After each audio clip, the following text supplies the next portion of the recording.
LeBron James left the floor without shaking hands with Suns players. Despite that, he was photographed shortly after swapping jerseys, posting photos with Suns star Devin Booker. Big Perk back here with us. Hello, hello, hello. I'm going to start with you, Max Kellerman. How does LeBron look here, kind of blowing off the players, not shaking hands, but then showing love to Booker? Like he's not used to getting bounced in the first round. I think probably if LeBron could do it again, I'd like to think he would shake hands with everybody, but he was obviously frustrated and maybe disgusted and left without shaking hands. Worse things have happened. The fact that he took the picture with Booker tells me that it's not personal or anything like that against the team.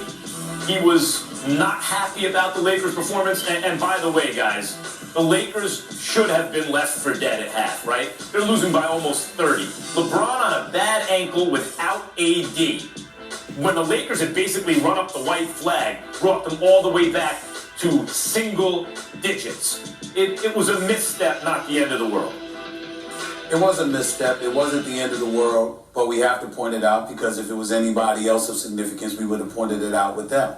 Not to mention the fact that LeBron James doesn't mind being celebrated, and it's well-deserved because he's the second greatest player to have ever played the game of basketball as far as I'm concerned. We spend, I don't give a damn how much we talk about LeBron James, we spend far more time acknowledging his greatness than we do criticizing him. And in the end, he's a guy that understands who he is, brings up words like leadership, brings up words like influence, brings up words like power and community and things of that nature and being a role model. Well, guess what? It's nice that you took that picture. You probably took that picture with Devin Booker and what have you, even more so. Not to say you wouldn't have done it because I know you would have, but you probably did it even more so because you know how it looked for you to follow walking off the court in Game 5 when y'all were getting trounced by 30 to walking off the court last night without shaking everybody's hands who had defeated you. It's something that we brought up. Isaiah Thomas and others have had it held against them for eternity. Why would we ignore the fact that LeBron James elected to do that last night? That was very classless on his part. It ain't the end of the world. It doesn't make him a bad person. He is an incredible, incredible role model. But in the end, the bottom line is, last night wasn't one of those shining moments. Period. At the end of the day, who cares, man? The reason he walked off the court, it had nothing to do with the Phoenix Suns. We already know his relationship with Chris Paul, the godfather of one of his childs, I believe, his children, his oldest child. And we know, that's true. Look, he not only did he give Devin Booker a jersey, it was a whole paragraph on there. You know what LeBron James did? This was a sign of frustration towards his teammates. And I probably would have did the same damn thing, having to watch Kyle Kuzma play the game of basketball. Me watching and having to go out there and actually play with him, watching them do crazy things, idiotic things, possession by possession, when they're trying to claw their way back into the game. He probably wanted to hurry up, get to his locker, get the jersey signed, get it to Devin Booker, get in the shower, so he wouldn't have to have a disagreement or something with one of his teammates who didn't show up to the playoffs. It had nothing to do with the Phoenix Suns and him shaking hands. I'm pretty sure that him and CP probably went to dinner last night, Stephen A. Kendrick Perkins, you're absolutely right. It had nothing to do with the Phoenix Suns. It was definitely born out of frustration. But you just lied to the American public. And see, here's the thing that everybody needs to know about Kendrick Perkins. Kendrick Perkins, that mean mug and all of that other stuff. You're a good brother, and you pay attention to how things look just as well as you pay attention to how they are. And the fact of the matter is, you know good and damn well, if a team just spanked you on your court, you would not have gotten up, your frustration, you'd have took out your frustration on your teammates when you got inside that locker room, but that would not have stopped you from going on the court at the end of the game. Again, it's not a big deal. I'm not saying it's a big deal. I'm just saying that if it were anybody else, we would be saying something about it. And we're going to point that out about LeBron as well. You would have shaken their hands. This is why I'm going to tell you where you're wrong, okay? And I'm going to tell you on how I feel. I coach my son 9-year-old team, right? AAU. And if we lose, We don't shake hands. And when we beat people on the other team, we don't shake hands. We go about our business. It's just the way it is, and it is what it is. At the end of the day, he walked off the floor knowing Monty Williams know how LeBron James feel about him. Chris Paul know how LeBron James feel about him. Devin Booker. I mean, like he has come on social media plenty of times praising how great of a player Devin Booker is. Talk about how D Book always gets snubbed or he's underappreciated, things to that nature. And all I'm saying is, at the end of the day, in the moment, when you're trying to throw your way back into the game, and you got to go out there and Stephen A. and Max, listen, Kuzma was playing so bad last night that I made my kids stop watching the game. I literally watching the game. He was awful. Because he was awful. Picking up bad habits on how to play the game of basketball. So me watching it, us watching it, imagine being on the court with him and having to go through that and deal with that.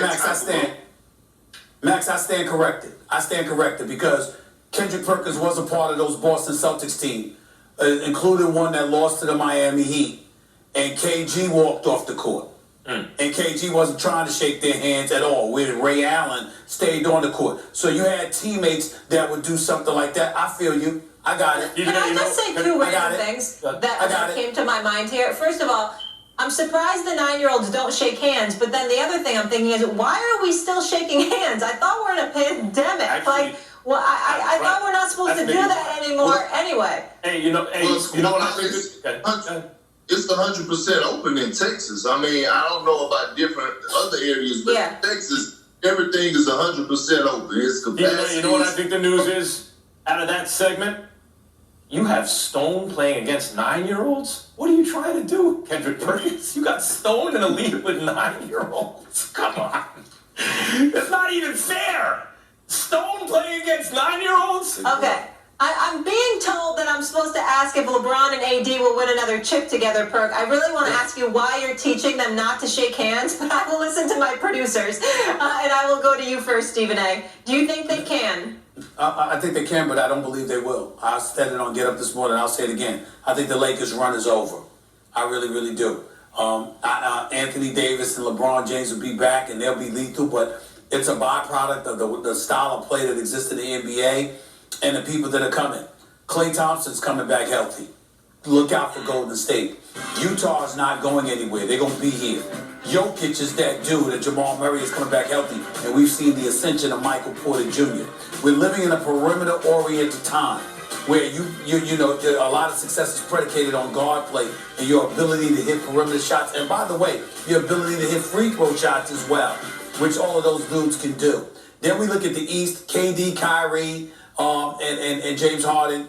They'll be around. Milwaukee's coming. Philadelphia's coming. I just look at the league itself, and the league is in such a great place for LeBron to be getting a year older, for Anthony Davis's durability to still be a question mark. I guess I could be wrong because LeBron can end up imitating MJ because MJ used to bring dudes over to his house and they had to work out with him. Okay, and so LeBron might have to take that challenge of making sure that AD works out with him to get himself in peak condition and to be a bit more durable. But I think those question marks, I think their best opportunity was this year. I think that window's closed, and I don't think LeBron's going to win another title in LA. They can win another title. It will take a little bit of luck, like someone on the big three in Brooklyn would have to be hurt in the finals, something like that, right? But we just saw it just happen with the Lakers. I mean, that's part of the game. That's part of the game. And so if we're going to, if we can't just assume, well, they're not going to win another title because AD's injury prone. Well, I mean, KD's been hurt. You know, Kyrie's missed games. James Harden was hurt this year. So we can't just say it's going to happen to the Lakers, but not anybody else. The bottom line about this season, guys, AD and LeBron were hurt. Now, when you get older and LeBron is older, you have a tendency to get hurt more. But even with that, if not for the ankle, they had a chance to win the game last night. They were, again, within single digits. And if AD was even 80%, I think they would have gotten by the Suns. So with these two healthy, Talen Horton-Tucker's another year more experience. Guys like KCP, you can always find a shooter in the second round in the draft. You can find someone in the G League or overseas who can shoot the ball. When you have two pillars like LeBron and AD, if they're healthy in the playoffs, you got a shot. I just want to say this: the window is not closed, and we watched because of Rob Pelinka, right? We watched him; he's been aggressive since he's taken over this job, and I think he'll be aggressive this offseason. We don't know what Brett is going to do. We don't know what Damian Lillard is going to do. So I don't see the window closing. I see Rob Pelinka going back to the drawing board and building and going out and get some pieces that could help them. But look, AD is still in his prime. Matter of fact, he just entered his prime. And we're talking about him just doing the necessary steps of dieting and getting into the weight room and things of that nature, then I still like the Lakers' chances of winning another championship. All right, we'll leave it there. Perk will be back with us in a moment. Guys, we're going to switch gears here when we come back. Wait till you hear what Floyd Mayweather said